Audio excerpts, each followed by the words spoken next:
Hi, it's Grammy from Grammy and Grandpa Read, and today I have a book for you called The Real Princess, A Mathematical Tale, and it's written by Brenda Williams and Sophie Fatus. Long ago and far away, a king and queen had 3 sons. The eldest son was called Primo, and the second was called Secondo, and the third one was called Trezzo. The king and queen had 1 butler, 2 footmen, 3 maids, 4 horses, 5 grooms, 6 dogs, 7 gardeners, 8 chimney sweeps, 9 cooks, and 10 soldiers. Wow. Now the king had a counting house in which he kept 3 bags of gold. Each bag contained 180 gold coins. One day my sons will marry, the king said to himself. These bags of gold will give them a fine start in life. Now it was the custom at the time that the eldest prince should marry first, but only if he could find a bride fit to be the next queen. You must find yourself a real princess, said the father every morning as he tucked into his royal breakfast. Only a real princess will do. So Primo set off to find a wife. He searched far and wide, but he found fault with every princess he met. Her nose was too pointy. She was much too bossy to be a real princess, he sighed. Her feet were too floppity, and she won't look me in the eye, he complained. The truth was, he simply could not tell if a girl was a real princess or not. Primo returned home full of gloom. I wish so much to marry a real princess, mother, he sighed. But how can I tell if she's real or not? Leave it to me, said the queen. I have a test that will prove beyond a doubt whether she is a real princess or not.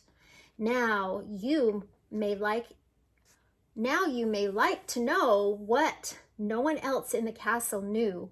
The queen, too, had a counting house. It was a small, shabby shed hidden away in the back of the gooseberry patch, and in it she kept 9 gold peas. When the queen opened the door of the shed, the peas gleamed in the darkness, and the queen smiled as she counted them, for she knew a secret about the peas. The next day, a terrible storm came. It was so wet and wild that 10 soldiers and the 7 gardeners had to abandon their duties and come inside for shelter. Then, just as the storm was at its worst, Tesro heard someone knocking frantically, knock, knock, knock, at the castle door. Standing outside was a young girl, and she was in a sorry state. The rain had drenched her clothing right through. Her hair fell in dripping straggles down to her waist. But as soon as her eyes met, Terezzo's heart skipped a beat, and there was a spring in his step as he ushered her inside. That evening, the young visitor washed and dressed and sat down to dinner with the king and the queen and their 3 sons. Who are you? Asked Primo. My name is Numerica. Princess Numerica? Princess Numerica, actually, she said shyly. The queen studied her through narrowed eyes. Then, while everyone else drank lobster soup made by the 9 palace cooks, she slipped away to prepare a bed. She asked her 3 maids to bring up 6 mattresses and 7 feather beds from the linen room. When the bed was ready, the queen tucked 5 golden peas under the bottom mattress. The next morning at breakfast, the queen asked the girl, How did you sleep, my dear? Oh, wonderfully, thank you, her guest replied. I did not wake up until I heard the cockerel crow. The queen shook her head slowly. Then she went to the bedroom and threw the 5 peas out the window. But Teresa was delighted. She is princess enough for me, he said. I love her just the way she is. So the king took Teresa to his counting house and gave him one of the bags of gold to his youngest son. The young prince and the princess, who was not quite a real princess, married and lived happily ever after. Now, when the king went to his counting house, he counted 2 bags of gold. And when the queen went to her counting house, she had 4 golden peas to count. One day, a dense, damp fog came down over the kingdom. The castle was hidden in a swirling dark mist, and the path seemed to merge into the bushes. Just when the fog was at its thickest, there was a loud knocking, knock, knock, knock, on the castle door. This time, Secondo went to the door and opened it. Standing outside was a young girl. She was in a sorry state. Her dress had been torn to shreds by the brambles.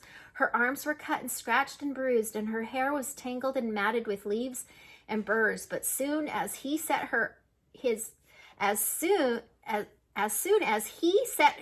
eyes on her, Secondo felt his heart turn a somersault. That evening, the young visitor washed and dressed and tended to her cuts and bruises. Then she sat down to dinner with the king and the queen and their 2 sons. Who are you? Asked Primo.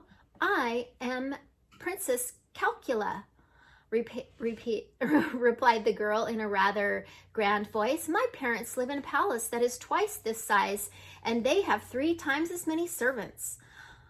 The queen looked at her guests carefully. She thought they might at last have found a real princess, for the girl had been brave about her injuries, and she appeared to be very well off.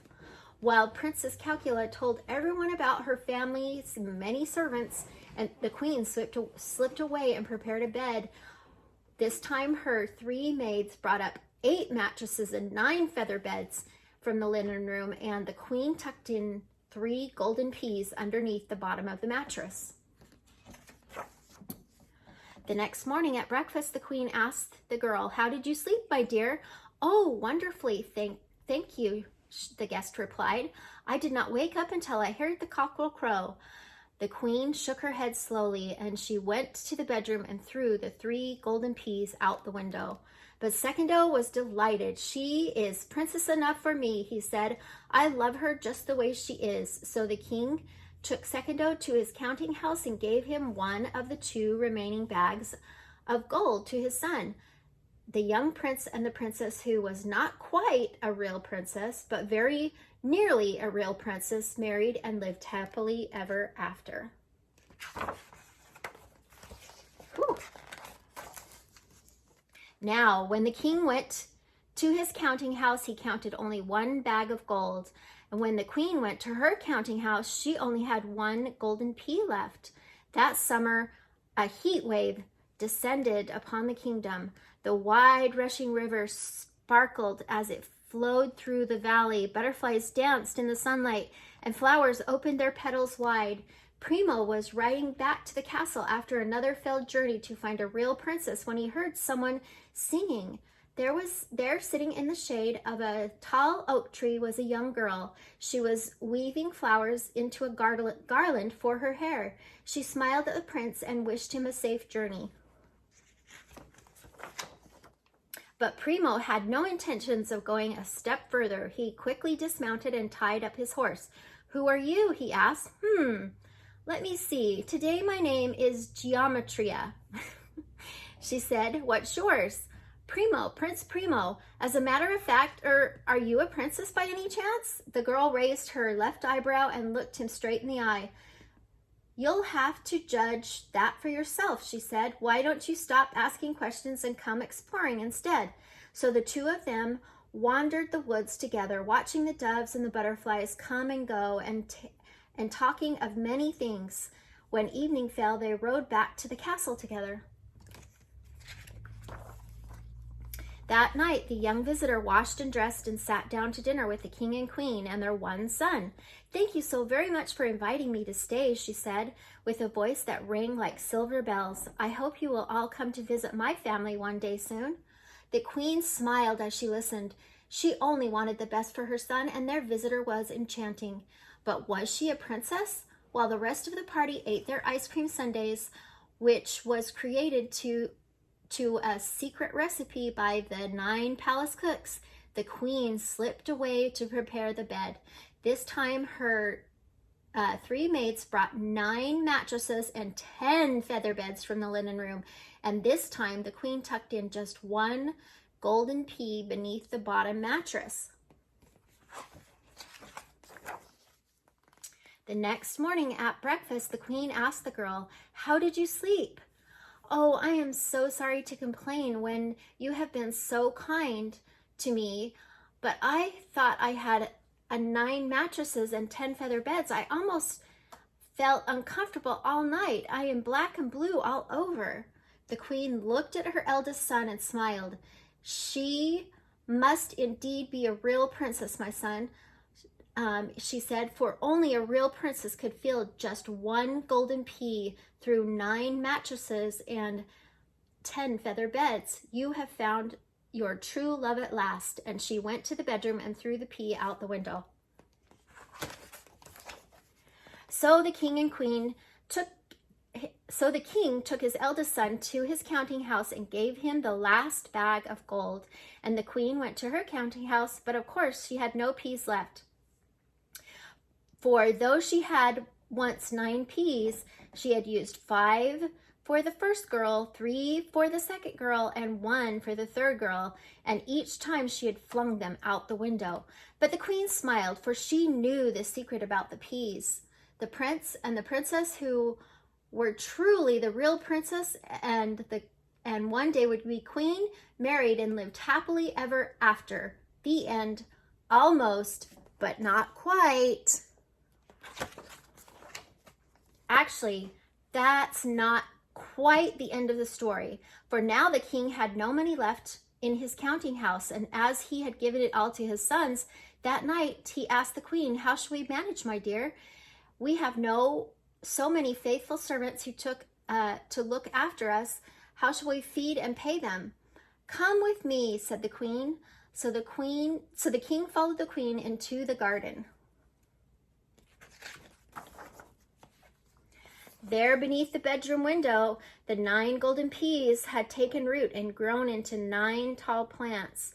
But just one of the plants shone lots of golden pea pods. "This is the one from the pea from Geometria slept on," smiled the queen. "That young woman is worth her weight in gold, mark my words." She picked a pod, and inside it glowed 9 golden peas. She picked another pod and found 9 more, and then she picked 7 more pods and handed them to the king. "My dear," she said softly, "I think we have quite enough for our needs."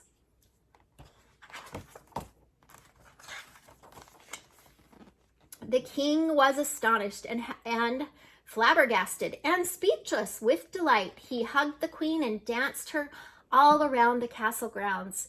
And the 1 butler and the 2 footmen and the 3 maids and the 4 horses and 5 grooms and 6 dogs and 7 gardeners and 8 chimney sweeps and 9 cooks and 10 soldiers all joined in the dancing. The real end. But we do have a little thing at the end. It says, "Test your counting skills." So you're supposed to look for the different windows. One window, the gold coins, how many coins the king has gotten together. How many gold coins does the king have after he's given one to Tereso? How many animals live at the castle? How many servants live in the castle? How many servants does the Princess Calcula family employ? If there are 9 golden peas in each pod, how many golden peas? All the king and queen have when they open the 9 pods. And the number 9 is rather magical because it always adds up to itself. Whenever the number you multiply 9 by, you will find that the number adds up to 9 try it and see. Anyway, so you can watch the watch through it again and try to see all those different things. I hope that you like this book. Please subscribe to our channel and like the video.